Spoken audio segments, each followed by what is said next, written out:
Hey guys, so I had a white young man reach out to me and he was thanking me for my videos, but he was also saying that he distances himself from his mother because she herself is racist and is always spewing racist rhetoric and things such as that.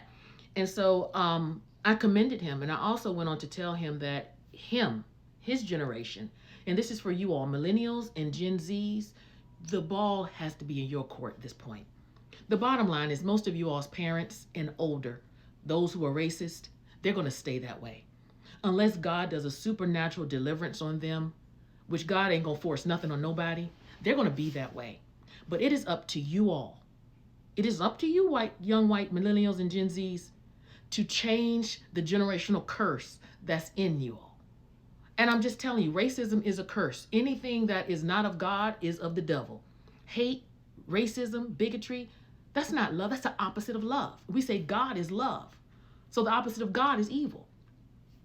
So what my mandate to you young people is, every great movement has started with young people.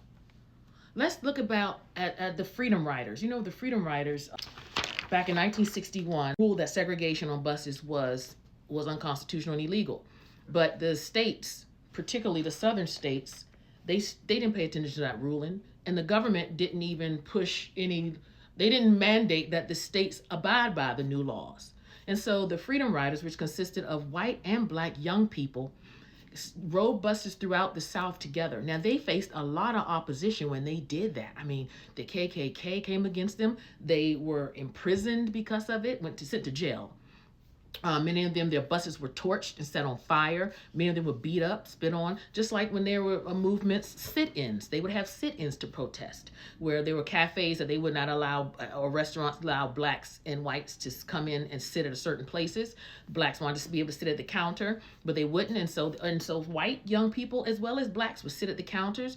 The people would yell at them, pour hot coffee on them, everything. So any great change has always started with the young. Why? Because you all have the strength, you have the endurance, and you have the naivete in a beautiful, unjaded way that the world can be a better place. And it takes that kind of thinking, because if you can believe it can be a better place, it will be.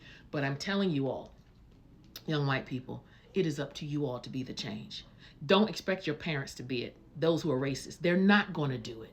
But you can do it. And one way you can do it is, first of all, I want you all to educate yourselves. I need you all to, if you are in college, you need to start taking some Black Studies courses.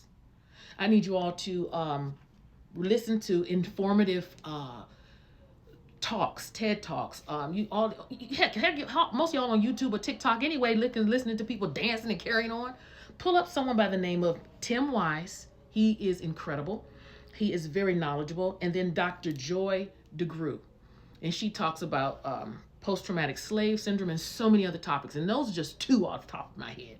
And also there are tons of books that talk about white privilege, white fragility, and so many other topics. But I just want to encourage you white people, young white people, you are going to have to be the change. Your parents ain't going to do it. They're just not going to do it. You know your parents are racist.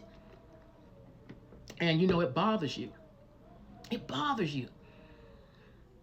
So just like my husband and I raising our children to know who they are and to treat everybody with respect, you yourself are going to have to learn to be that person. If you probably are already. That young man who reached out to me, he was just truly like, I hate it. I hate that my mother's like this. And I commend him.